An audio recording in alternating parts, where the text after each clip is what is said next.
Hello friends, welcome to my channel info universe. আজ একটা big breaking news নিয়ে আপনাদের সামনে হাজির হয়েছি। যেমনটা আগের ভিডিও বলেছিলাম যে একটা বিশাল সংখ্যক ভ্যাকেন্সি বেঙ্গল পুলিশে আসতে চলেছে, তো ঠিক সেই মতো 5 তারিখ সন্ধ্যাবেলায় ওয়েবসাইটে বেঙ্গল পুলিশের ওয়েবসাইটে আপডেট করা হয়েছে নতুন ভ্যাকেন্সির কথা। তো এখানে প্রায় 10,255টি শূন্য পদে নিয়োগের বিজ্ঞপ্তি বেরিয়েছে। কনস্টেবল, লেডি কনস্টেবল উভয়ই এখানে অ্যাপ্লাই করতে পারবে।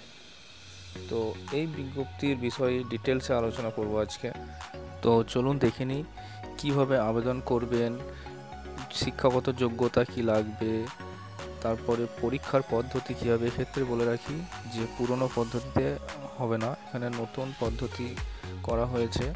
আগে যেমন দুবার পরীক্ষা হতো, একবার মাঠ হতো, সেটা পরিবর্তন করে এখন একবারই লিখিত পরীক্ষা করা হবে। তো এই সমস্ত বিষয় ডিটেলসে জানি একে একে। মোট শূন্যপদ 10,255টি, তার মধ্যে মেয়েদের 3,027টি এবং ছেলেদের 7,228টি। এই সমস্ত শূন্যপদের আবার ভাগ আছে, যেমন জেনারেলদের জন্য আছে, এখানে বলে রাখি West Bengal home guard, NVF, civic এদের জন্য আলাদা আলাদা করে রিজার্ভ করা আছে। সমস্ত ডিটেলস আপনারা নোটিফিকেশানে পেয়ে যাবেন। এরপর আসি বয়স কীরকম কী লাগবে। চাকরি প্রার্থীদের জেনারেলদের বয়স হতে হবে 18 থেকে 30-এর মধ্যে। তো আগে যেটা 27 ছিল সেটা কলকাতা পুলিশের মতো এক্ষেত্রেও বাড়িয়ে 30 করা হয়েছে আপার এজ লিমিটটা। এবং এসসি এসটিরা 5 বছর, ওবিসিরা 3 বছর ছাড় পাবেন এবং সিভিক ভলেন্টিয়াররাও 5 বছর বয়সে ছাড় পাবেন।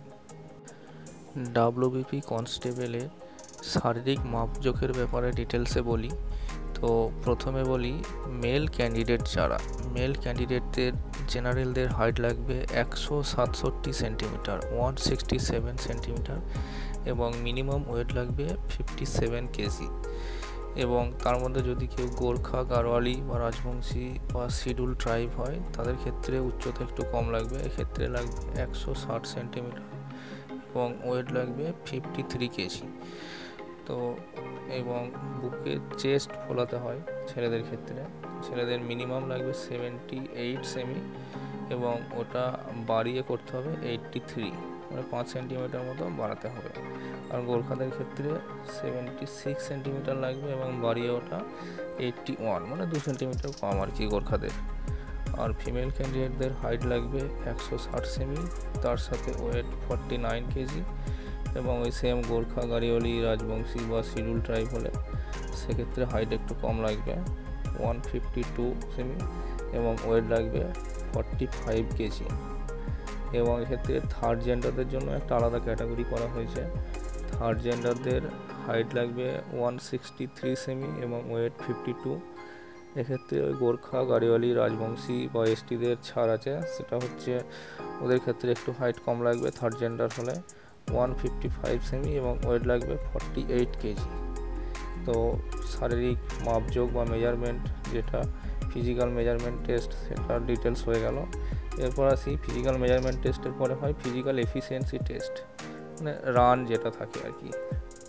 তো ছেলেদের ক্ষেত্রে 1600 মিটার রান থাকবে 6.5 মিনিটে এবং মেয়েদের ক্ষেত্রে রান কম থাকে, মেয়েদের ক্ষেত্রে 800 মিটার রান থাকবে 4 মিনিটে এবং থার্ড জেন্ডারদের ক্ষেত্রে 800 মিটার রান থাকবে 3.5 মিনিটে। আর এক্স সার্ভিসম্যান যারা থাকবে, যাদের 35 ইয়ার্সের বেশি ফুলফিল হয়ে গেছে, তো সেক্ষেত্রে তাদের 800 মিটার রান থাকবে 3.5 মিনিটে এবং যদি মহিলা হন সেক্ষেত্রে 800 মিটার রান থাকবে 4.5 মিনিটে। আগেই যেমনটা বললাম যে এক্ষেত্রে ডাব্লিউবিপির কনস্টেবল রিক্রুটমেন্টের নিয়মটা একটু চেঞ্জ হয়েছে। তো প্রথমে একটা রিটেন টেস্ট হবে, সেই রিটেন টেস্টে পাস করলে তারপরে ফিজিক্যাল মেজারমেন্ট, তারপরে ফিজিক্যাল এফিসিয়েন্সি টেস্ট এবং তারপরে ইন্টারভিউ ডাকা হবে। তো রিটেন যে টেস্ট হবে সেটা টোটাল 85 মার্কসের হবে, যেখানে জেনারেল অ্যাওয়ারনেস বা জেনারেল নলেজ থাকবে 25 নাম্বার, ইংলিশ থাকবে 10 নাম্বার, এলিমেন্টারি ম্যাথামেটিক্স অর্থাৎ মাধ্যমিক স্ট্যান্ডার্ডের ম্যাথ থাকবে 25 নাম্বার রিজনিং লজিক্যাল অ্যানালিসিস থাকবে 25 নাম্বার, টোটাল 85 মার্কস, এবং এর সাথে 15 নম্বরে ইন্টারভিউ হবে। এই রিটেনের 85 প্লাস 15, এই 100-র উপরে মেরিট লিস্ট তৈরি হবে। এবার আসি অনলাইন অ্যাপ্লিকেশনের কথায়।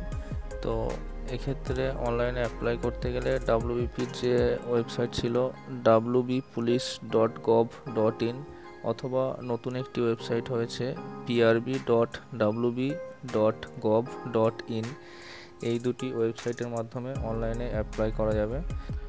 অনলাইনে আবেদন শুরু হবে 7ই মার্চ থেকে এবং চলবে 5ই এপ্রিল পর্যন্ত। তো